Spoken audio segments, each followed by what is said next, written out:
I will admit to you, I am a petty man. Maybe it is a flaw of my own that when I see someone on Twitter complaining about how Nezuko is terrible female representation, and how Twitter continues to descend down the rabbit hole of saying, oh, Nezuko is a perfect example of cringe, and anyone that likes her needs to go to jail. This is a meltdown that goes on every time there's a season of Demon Slayer going on. When it's not going on and there's no hype to complaining, no one wants to complain, but all of a sudden you get clout by complaining on the internet, so it's time to spread the butt cheeks of every piece of controversy you could find. You could find a way to twist anything into being some abhorrent crime, and congratulations, they did it with Demon Slayer again. I want to make it really clear, this video is going to be an analysis breaking down why Nezuko is a brilliantly written character, and in my opinion, one of the most powerful driving forces that actually makes Demon Slayer a great story. This will not be a video delving into the Twitter drama I just did. That's all there is to it. It's people complaining for the sake of complaining. Like, come on, man. Who the frick are you? I feel like it's a really important video that I wanted to make for a while, and it's kind of because of all this hate and drama and cringe online that I've really decided to buckle down, buckle my seatbelt, and talk about some chesticles. Okay, I just wanted to say that.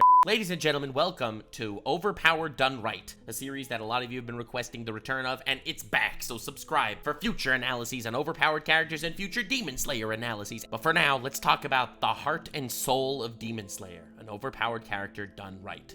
Nezuko. I find it hilarious that people like to say and clown on Demon Slayer for being the generic shonen. The fact that Nezuko is a trump card that shows up at some emotionally tense moment when Tanjiro is losing gets a lot of flack. A lot of people complain about it like it's a trump card ace in the hole. All of a sudden, OP sister pops out and, you know, starts to piss on the competition, and it's annoying to people for some strange reason. Now, before delving into the meat and potatoes, the nitty-gritty of why that argument fundamentally sucks, we have to talk about a certain trope, an anime trope that I think works very well for the most part, but any trope that starts working well, of course, it's gonna get swarmed. Every series and their stepsister that's stuck in a washing machine is going to make the same goddamn trope work. You have one isekai anime get popular, every season now has 10 isekai anime, and the trope I am referring to right now is the inner demon trope. You have this dude, usually the main character, he's working hard and trying to become a badass, and there's an inner demon inside of him. A demon of incredible demonic magnitude.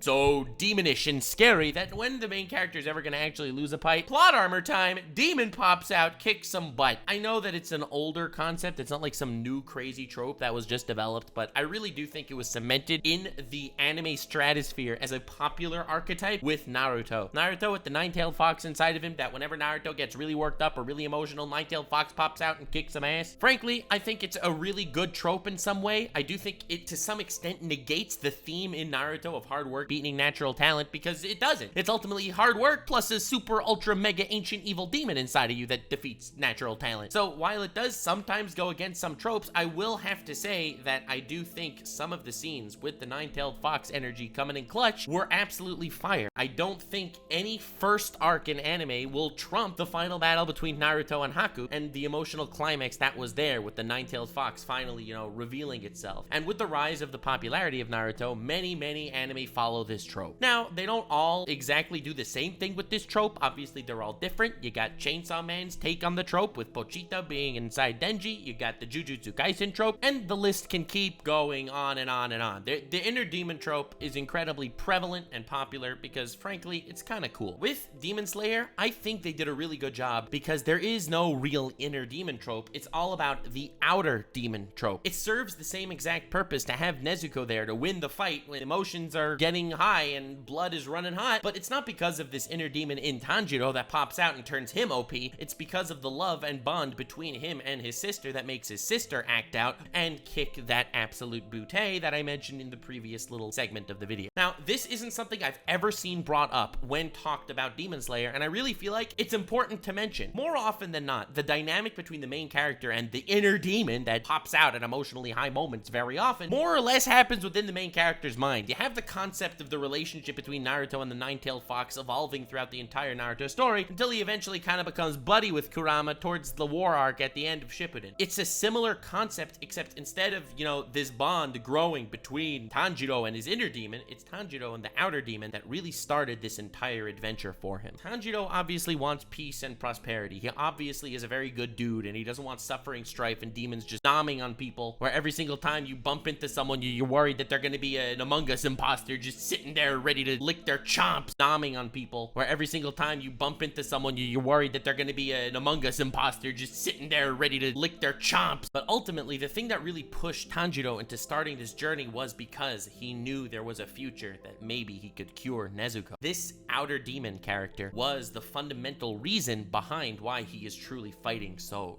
hard. I appreciate that this dude is doing it for the completely human reason of wanting to protect his sister and keep her alive, and that brings me to why Tanjiro is in fact an important character in the Demon Slayer universe. Right now, he is by no means the strongest Demon Slayer. The Hashiras will all kick his ass to Neptune and back. Saying, at least at this point in the anime, that he's even in the same league as a Hashira is almost as disingenuous as Logan Paul's 47 apology videos. Yet somehow, he still is incredibly pivotal to the plot and overall narrative, and it's finally now that finally the Demon Slayers are pushing back against the demons. And I'm not saying it's necessarily because of Tanjiro's strength as much as it is because of Tanjiro's heart. The fact that he is empathizing with these demons, the fact that he is introduced to these demons that for somehow aren't being completely controlled by Muzan, the fact that he does harbor this love for Nezuko, his sister, a demon who by any frame of reference should be eliminated, yet he still stands by her, that is the core. That's the heart and soul of Demon Slayer, and that is why the show works. We're not just following humans versus demons, we're following that very fine line in between humanity and being a demon, exploring the demonic nature in humans and also exploring the humanity within demons. That is what makes Demon Slayer a beautiful show. I love the dynamic between Tanjiro and Nezuko, and I love that Nezuko is overpowered and fights for the sake of humanity when time comes. Not that she fights for humanity because per se she is ideologically predisposed to being a good guy and wanting to take down the demons. It is purely because of the love that she harbors for her brother. Now, I'm not one to get all mushy gushy, say power of love and friendship is what's gonna destroy everything, but ultimately at its core I feel like Demon Slayer does a really good job at that, because that is the themes expressed from the very beginning. From the first Tanjiro training arc, it was all for the sake of his sister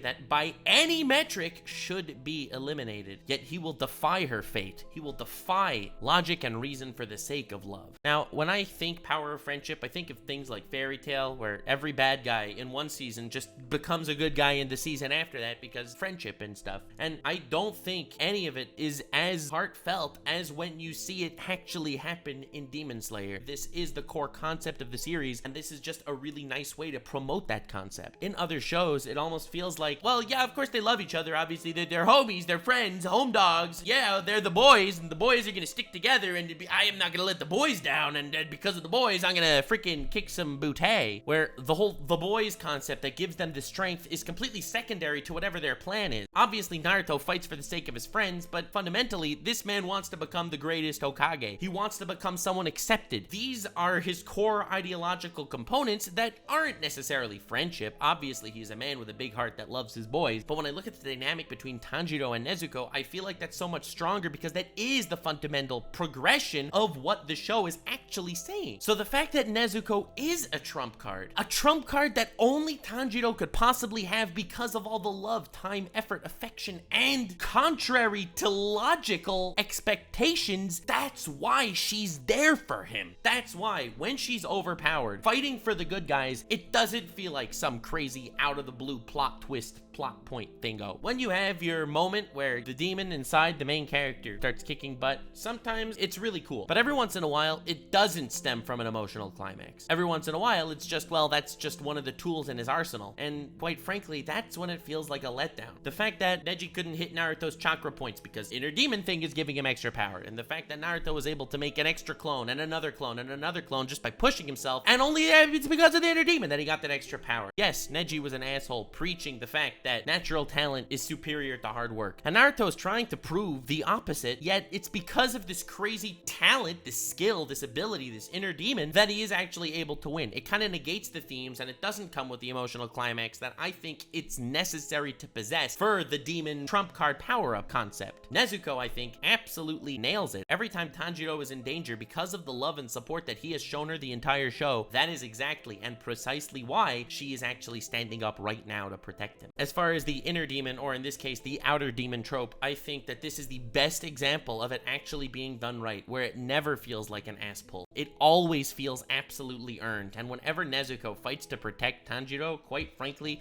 it brings tears to my eyes. All the ferocity in her gaze, going against her very nature as a demon, is all there because of the love and appreciation shown to her. The protection that Tanjiro fought against her fate to give to her. That he went up against all the Hashiras that wanted to eliminate her and talked them down, proving why she should be given another chance. Quite frankly, I think that's a powerful message, and I think that's a very powerful narrative device for the entirety of the Demon Slayer story. So with that all said and done, this is why I think Nezuko is overpowered done right. Thank you all so much for watching. I hope you enjoyed. I hope you thought, maybe you perceived this in a new era, a new way, a new possible outlook on this entire scenario. That would be extremely, extraordinarily pog. Leave a like and subscribe. Future Demon Slayer content coming, future overpowered characters done right coming, future anime stuff coming, and me coming all over the place, because that's what I do here. Wait, what?